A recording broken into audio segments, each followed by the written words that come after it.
Welcome everyone to GamerMelt. Today I've got a few really big stories, starting with Intel and Nvidia releasing their new mobile chips. Intel is being incredibly deceptive with their marketing again. The first 10th gen desktop review and a 16-core Ryzen CPU in a notebook?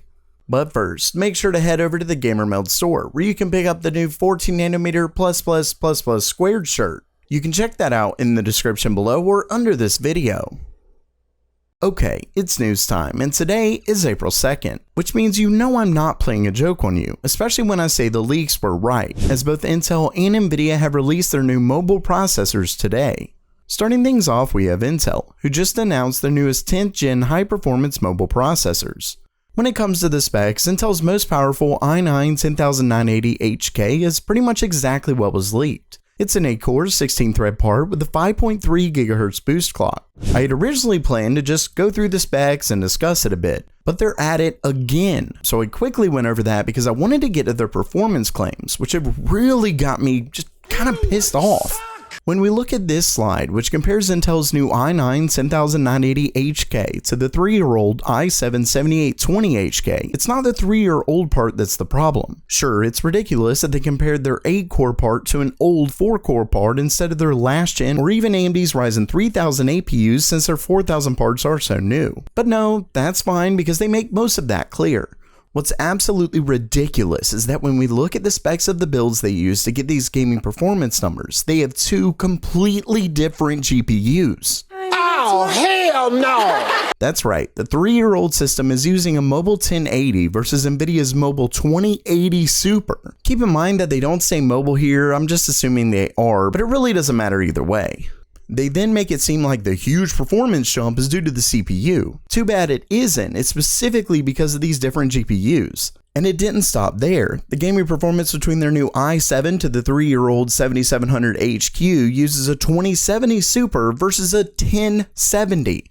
And you know, what's annoying is that 5.3 GHz is still very much impressive. And sure, they admit the specs, though it's at the bottom of the press deck and not on this slide. So in my opinion, it's intentionally deceptive and just wrong. If anything, it's an advertisement for Nvidia's newest GPUs, to which I guess we can go ahead and discuss their new ones. I'm just sick and tired of these ridiculous claims. Anyway, as you can see, these cards essentially raise the performance you can get with your money, which is similar to what Nvidia's super cards did for desktop. As far as performance, Nvidia shared a little bit, but I think it's best to wait for third-party reviews. Next up for today, we have the first review on Intel's upcoming 10th gen desktop Comet Lake S series of CPUs. So we're talking their upcoming mainstream lineup. The review was posted on the Chinese forum Sohu, but keep in mind that this is more of a preliminary review as the tests were done on engineering samples as well as an early BIOS on a Dell B460, but it should at least give us an idea of what to expect. Either way, you can see the user has a 10400, 10500, 10600K, and the 10700. CPU-Z also shows this is an LGA 1159 board, but we know the name will be LGA 1200 for launch. Of course, performance is all that really matters, so how did they do? Well, about what you would expect.